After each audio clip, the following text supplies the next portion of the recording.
È sempre con noi.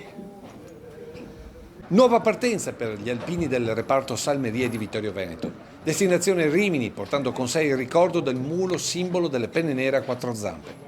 Sul camion, prima nella salmeria storica di Anzano, hanno trovato posto i basti, le botticelle e tutto il materiale logistico. Poi all'ombra del campanile di Fregone è stata la volta dei muli, eredi della storica tradizione delle marce in montagna. Arrivano 4 muli, arrivano 2 del Piemonte e 2 dalla Liguria.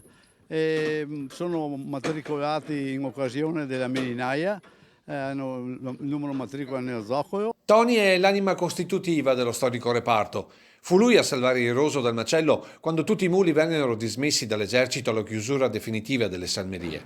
Una tradizione che continua grazie a lui e alle altre penne nere che si alternano nella gestione di questa ex stalla diventata la salmeria del Cansiglio. Cerchiamo di dare una mano. Non ero con i muli, ero sempre dato in mezzo alla Deldin e non alla Cantore, però quando si è lì, vederli fanno una certa impressione, qui invece fanno tenerezza.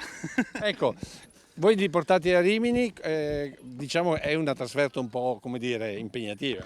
Oddio, sono 2 anni che sono fermi, li abbiamo sgambati così, se vogliamo dire, qui per le nostre montagne, per fargli fare 2 passi loro e buttare giù qualche grammo anche noi.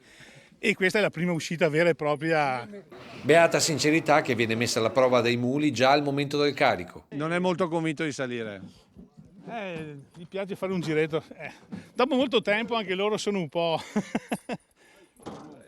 Eccolo qua, oh là. È tutta una tattica. Sì, proprio una tattica. E una volta caricato fieno e acqua e chiuse le sponde, è iniziato il trasferimento verso Rimini con, come si faceva durante la naia, conducente e capomacchina. Conducente muli fino alla fine. Fino alla morte.